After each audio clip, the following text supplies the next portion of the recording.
সবাইকে। আমরা প্রত্যেকদিন এই প্রোগ্রামের মধ্যে কিছু ব্যতিক্রম কিছু করার চেষ্টা করেছি। আজকে বেসিক্যালি আমরা আমাদের আজকের দিনটা আমাদের শিক্ষকদেরকে আজকে আমরা ডেডিকেটেড করছি। দেবিদ্বারের যারা সম্মানিত শিক্ষক রয়েছেন, প্রাথমিক বিদ্যালয়ের শিক্ষক রয়েছে, মাধ্যমিক বিদ্যালয়ের শিক্ষক রয়েছে, মাদ্রাসার শিক্ষক রয়েছে, আমরা আজকের এই প্রোগ্রামটা আমরা তাদেরকে ডেডিকেটেড করছি। সবাই আমাদের শিক্ষকদের জন্য সবাই একটা হাতে তালি। আজকের প্রোগ্রামে আমাদের জন্য যারা কথা বলবেন, আমাদের শিক্ষার্থীদের জন্য এবং শিক্ষকদের জন্য যারা কথা বলবেন, আমাদের বাংলাদেশে অন্যতম প্রথিত যশা মাইন্ড ট্রেনার সাবিত রায়হান ভাই, তারপরে কথা বলবেন বুয়েটের শিক্ষক, এমআইটি থেকে পিএইচডি করা বুয়েটের শিক্ষক ডক্টর নাজিম চৌধুরী, এবং সর্বশেষ কথা বলবেন ডক্টর তাসনিম জারা। আমরা গতকাল যেভাবে আয়মান ভাই বিভিন্ন বিষয়ে কথা বলেছেন, সালমান ভাই বিভিন্ন বিষয়ে কথা বলেছেন, মূলত যেহেতু প্রোগ্রামটা হচ্ছে শিক্ষক এবং শিক্ষার্থীদেরকে ডেডিকেটেড করে, আমরা চেষ্টা করব আজকে আমাদের স্পিকাররা যে বিষয়গুলো নিয়ে কথা বলবে সেগুলো যেন আমাদের বাস্তবিক জীবনে আমরা প্রয়োগ করতে পারি, আমরা সেই চেষ্টাটা অব্যাহত রাখবো। আজকে আমরা অসংখ্য অভিভাবকদেরকে দেখতে পাচ্ছি, আপনারা আপনাদের সন্তানদেরকে নিয়ে আপনারা হচ্ছেন প্রোগ্রামে এসছেন।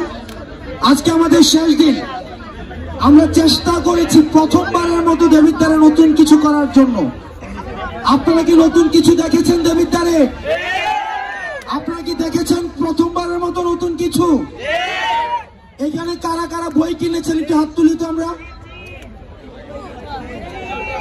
আমরা সবাই বই কিনেছি, তাইলে তো বই বিজনেস অনেক লাভ হয়েছে ওনাদের। আপনারা কারা কারা উদ্যোক্তা যারা আছেন তাদের কাছ থেকে কেনাকাটা করছেন? ওনারা কিন্তু সবাই দেবিদ্বারের। আপনারা কারা কারা সায়েন্স প্রজেক্ট গুলো যেগুলো রয়েছে সেগুলোকে আপনারা দেখেছেন?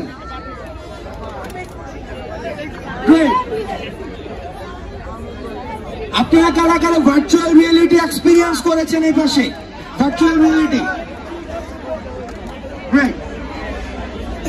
আচ্ছা, এখানে তো বিভিন্ন ইউনিয়ন থেকেও আসছে, তাই না? রসুলপুর ইউনিয়ন থেকে কারা আসছে?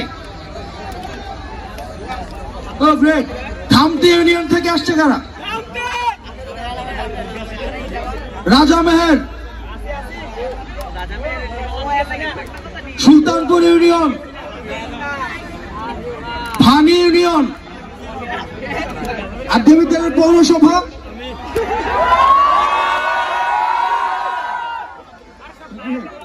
আমাদের দেবিদ্বারের 16টা ইউনিয়ন। আমরা চেষ্টা করেছি প্রত্যেকটা ইউনিয়নে পৌঁছাতে, বাচ্চাদের কাছে পৌঁছাতে, যাতে করে বাচ্চারা স্বপ্নটা বড় করে দেখে। আমি বক্তব্য দীর্ঘায়িত করছি না। আজকে আমাদের স্পিকার যারা কথা বলতে আসছেন, আমরা তাদের কথা শুনবো এবং আমরা চেষ্টা করব ওনারা আমাদের যে উপদেশ দেয়, যে বিষয়গুলো নিয়ে কথা বলে, আমরা যেন সেগুলো